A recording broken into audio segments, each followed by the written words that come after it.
Hey, how's it going, guys? Before you can do an algebraic expression, before you can solve an algebraic expression, you have to understand something. You've got to understand that what you do to one side of the equal sign, you have to do to the other side of the equal sign. And I'm going to draw a little diagram here to help you understand it. It's a teeter-totter. I don't know, they don't have teeter-totters anymore in playgrounds, but when I was a kid, they did. And a teeter-totter was a board connected to a fulcrum, and one person got on one side of the board and another person got on the other side of the board, and it was a lot of fun. The heavier person would usually have more fun than the lighter person because he controlled whether the board went up or the board went down. For the board to stay equal, you had to have the same weight on both sides of the board, or else one side would be lower than the other side. Well, that's how it is with algebra. The equal sign means that it's the same. That's what the equal sign means. It means that one side, no matter what it looks like, is the same as the other side. So if I've got 3 plus 2, even though it looks different, it's the same as 5. If I have 6 plus 4, even though it looks different, it's the same as 10. If I have 6 divided by 2, even though it looks different, it's the same as 3. Well, that's how it is with algebra. 3 times x, even though it looks different, is the same as 9. And my goal in algebra is to figure out what number x represents. I do that by using division, subtraction, addition, and multiplication. But I've got to do it to both sides. What I do to one side, I have to do to the other. This is why. You have to do it that way so that the equal sign will stay true. Let me give you an explanation here. If I put 10 pounds on this side and 10 pounds on this side, the equal sign is true. Both sides are the same. But what if I add 2 pounds to this side? Is it still going to be the same? No. It's not going to be the same. I'm going to have to do what to the other side? What am I going to have to do to this side here? I'm going to have to add 2 pounds. Now it's the same. I've got 12 on one side and 12 on the other. Well, if I take away, let's say 6 pounds on this side, now on this side I've got 6. How many pounds do I have on this side? I've got 12. Is it equal? No. To make it equal again, I've got to take away 6 from this side. So now I've got 6 on both sides again. So remember, whatever you do to one side of the equation, you have to do to the other. So I've got 6 on this side, right? So what if I want to divide this side by 2? 6 divided by 2 gives me 3. So now what I've got on this side is 3. This is no longer equal. What do I have to do to this side here? I've got to divide it by 2 so that I will also have 3 on this side, so that the equation could be equal again, or so that the teeter-totter can be equal again. So remember, whatever you do to one side of the equation, you have to do to the other side. With that in mind, let's go to page 5 and do the problems on that page. I'm just going to do a few with you. Hopefully it'll be enough to allow you to be able to do the whole page by yourself. Obviously, as you can see, someone already worked on this page. I don't know what happened, but we're gonna work on it too. We got x plus 6 equals 3.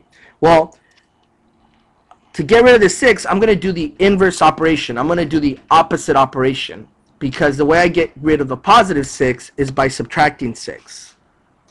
So now 6 minus 6 equals 0. Those cancel out, and I have x by itself, because that's my goal. That's the whole goal in algebra, to get x by itself. That's what we're trying to do. But since I've got since I've subtracted 6 on this side, I just taught you that whatever you do to one side, you've got to do the other. So I have to subtract 6 on the other side too. So this means I've got a positive 3 and a negative 6. To make it easier, think in terms of money. The positive is money you have, the negative is money you owe. So I've got a positive 3 and I owe negative $6. Well, once I pay what I owe, I'm still going to owe $3, and the answer is going to stay negative. So that's my answer, x equals 3. Though whoever did it before got the same answer here. I'm going to do one more. I'm going to do two more with you guys, and hopefully you can do the rest by yourself. I'm going to do three more with you, okay? We've got number 2 says 5 plus x equals 35. Well, again, even though it's not there, if there's no sign in front of the number, it's always understood to be positive. So even though it's not there, I know that this number is positive. This 5 is positive. So to get rid of that 5, I'm going to do the inverse operation. What's the opposite of addition? Or what's the opposite of a positive number? A negative number. Negative 5. Positive 5 minus 5 equals 0. So that cancels out. And now I've got x by itself.